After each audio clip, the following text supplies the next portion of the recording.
skundžiasi žmonės, kad Lietuvos valstybė neturinti didelio tikslo, kurį galėtų Lietuvos žmonėms parodyti. Tai netiesa. Lietuvos valstybės tikslas yra kenkti Lietuvos žmogui. Bet Lietuvos žmogus nėra tiek išprusęs, kad jam tokį didelį tikslą galėtum taip tiesiai parodyti. Kita vertus, tikslas nėra ir slepiamas, tiesiog visos valdžios grandys darniai darbuojasi, idant tikslas būtų pasiektas.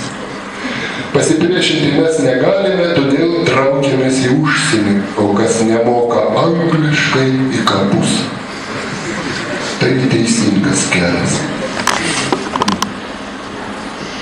Traukiantis dar reiktų pasielgti, kaip prieš 200 metų Rusai pasielgė, kaip prancūzai į Maskvą įžengė, reiktų padegti Lietuvą.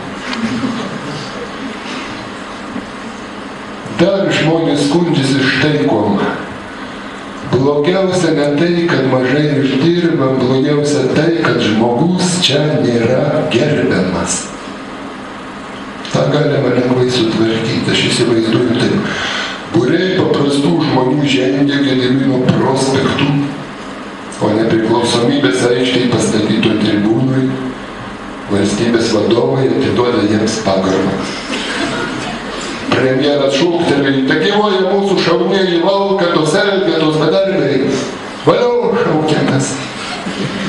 Ir šitaip kiekvieną sekmadienį. Ar galima ir dažniau. Ir žmogus bus gerbiamas. Štai mūsų emigrantai pasakoja, kad jie visokiuose Airijose, Anglijose yra labiau gerbiami. Kodėl taip yra? Taip yra todėl, kad mūsiškiai nemoka angliškai ir nesupranta, ką vietiniai apie jūs šneka.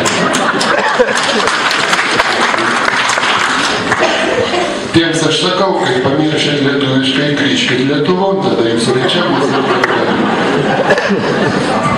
Sakau, tau jei nesu užkimdytas, nebūtinai į galvą įdus dauž.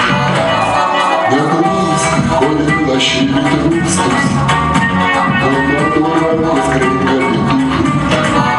Neklaus, kodėl primyžam kopūstus, čia viskas ir kaip turi būt.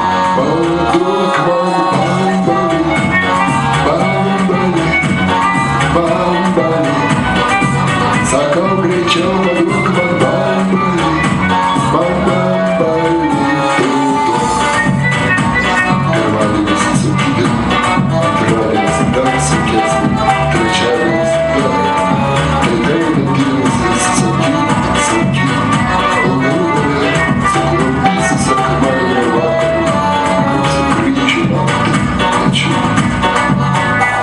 Kasdien kitaip gyvent aš pasiryžtu, ir nieko negaliu kitaip daryti.